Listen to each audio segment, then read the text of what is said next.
Hi, I'm Heather from Stamps by Judith and Heather, and today I wanted to do a video for you showing how to color some of our most popular images. We get a lot of questions on what colors we use on jars, on flower pots, on baskets. So I'm just going to color some of these, not making any finished cards, but I want to show you what colors I use on each image. So I'll start off with the flower pot, because that is probably the one we get asked about the most. I'm stamping in a quick drying pad for watercolors. Stamp it several times because there's a few options. I'm going to start off with, these are Tombow Watercolor Markers, and I'm using color 985. I'm going to color my flower pot. And I use the side of the marker. I'm not taking and coloring with just the tip, actually the side of the marker, to fill it in quickly. So then I used 985. Then I'm going to add in the 885 red. I'm going to take yellow, or the golden orange color, pick up some of the red, and blend the two together.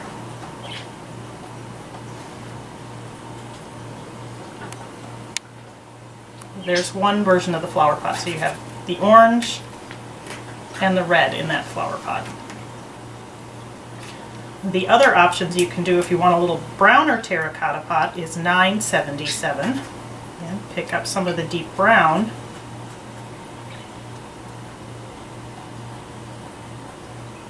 And that.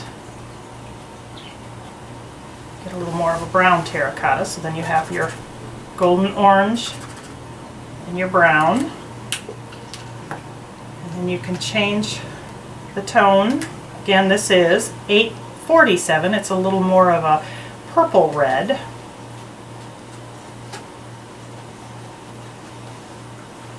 If you want a little brighter red terracotta pot. So those are some of your options for your terracotta flower pots. Aside. The other thing we get asked on a lot is our D22 jar. This one's extremely simple to stamp. I'm going to take my 553 blue. Again, these are Tombow Watercolor Markers. I'm just going to color around an edge, put some water at the bottom, and then I'm going to switch to N95 light gray and just kind of soften the edge, put a shadow, and there's my jar. Very simple. So we have 553 and 95. Okay, next thing is baskets. Stamp again in the quick drying pad for watercolors. Here's my basket. I'm going to use three colors.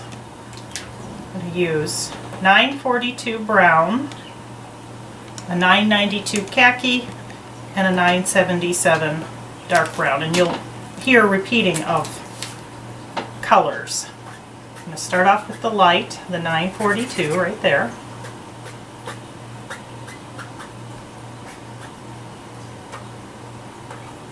I'm just going to color the edge of it. I don't have to color the whole thing in.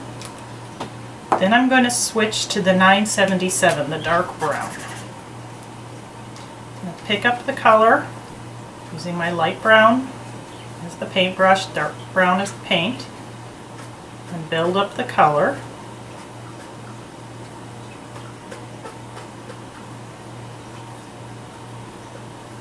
And then I'm going to take my dark brown, the 977, go in and put the shadows in one side. Take the light brown and have your basket so it's not floating. Then if you want to age your basket, that's where you grab the 992 khaki. And that will change the tone of it a little bit. So you have the 3 colors. When you have multiple colors open, the hardest thing is getting the right lids back on the right markers. One of the other ones we get asked about a lot, it's been very popular over the years, is our Giraffe. He's H45. Now I'm going to start with a soft lemon yellow, 062, again, Tombow's, right there. And you want to be a little careful. If I hit the black, I'm going to have some bleeding, just because that is kind of the nature of yellows. So I start off with my soft lemon yellow. And I'm going to take a bright yellow, 055, add a little bright yellow in there.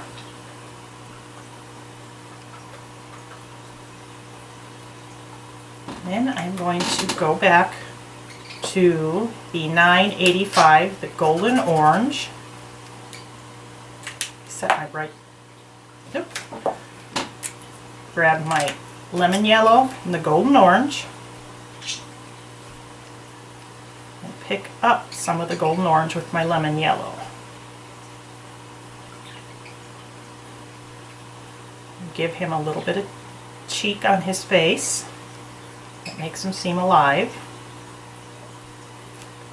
A little bit of darkness in his ears, under his chin, maybe on the bottom side of his belly, a little bit on his feet.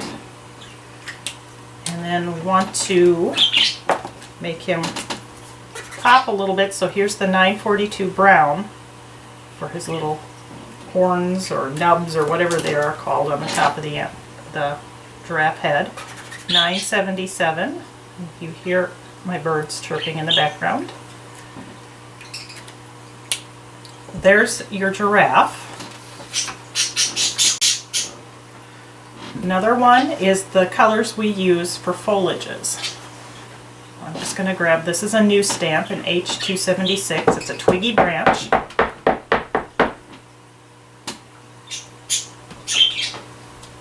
There's my branch. The colors we use for foliages are essentially these 3. Notice this brown, 942, the blue, 553, and the green, 192. I'm going to start off with my green. Some green on there, and you can see how much I'm worrying about staying in or around the lines. So there's my green. You always want to use more than one color, so I'm going to grab my blue and throw some blue in there. And anytime you see sprigs colored or flower stems, these are the 3 colors we use. Here's 942. Add a little bit of stem work. So there's your branch.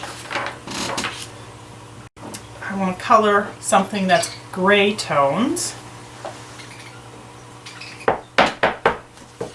So I have the wash tub.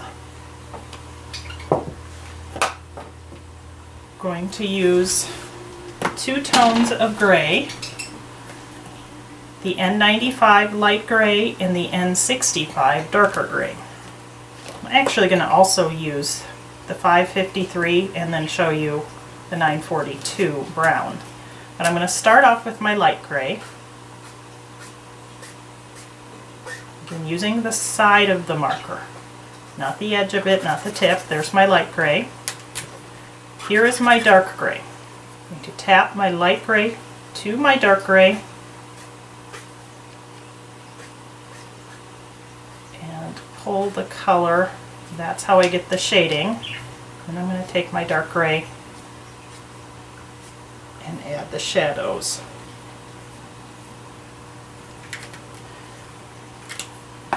You can change this a little bit rather than just being straight gray. by throwing a little bit of the blue in there, the 553 blue. And if you want to antique this a little bit, you use the 942 brown, and that'll age your tub. So you have your browns, or your grays, excuse me. I'm going to show you coloring a box with browns. Okay, we have our cardboard box, 2 browns, again 942, 977. I'm going to start off with my light brown.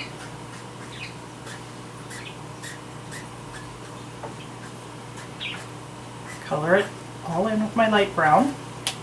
And grab the 977 dark brown. Pick up the dark brown.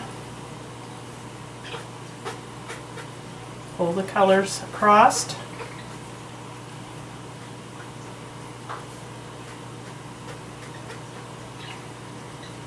Get the shading. Then I'll take my dark brown and add where the deepest shadows would be. And again, a ground line so it's not floating. There's your box. The last thing I want to show you for coloring is something that's generally brown tones, like a bear or a cat, dog. I'm using our frazzled cat. He's I-40. Getting inked really well, which does upset the birds a little bit.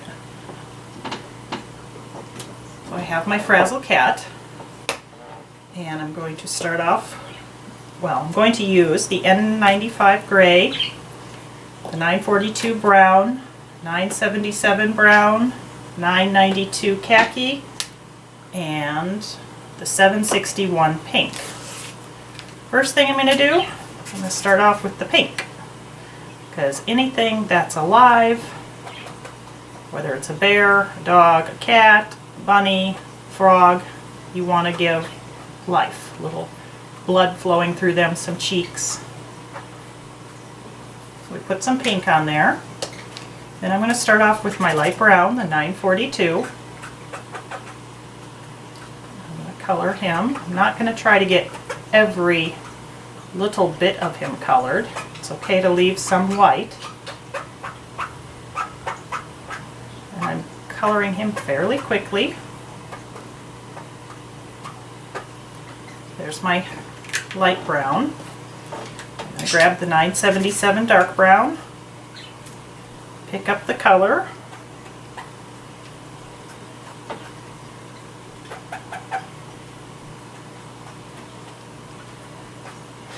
and you can spend as much time as you want blending and getting the colors mixed together. I'm just doing this very quickly.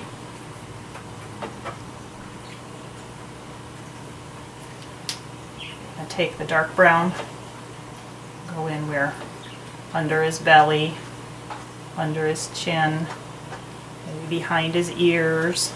Give him a little deep brown nose. Missed the tip of his tail. Then I'm going to grab the light gray, throw a little gray on there, and then I'm going to take that same light gray and go around my critter, in this case again the frazzled cat, and that pops him off the page.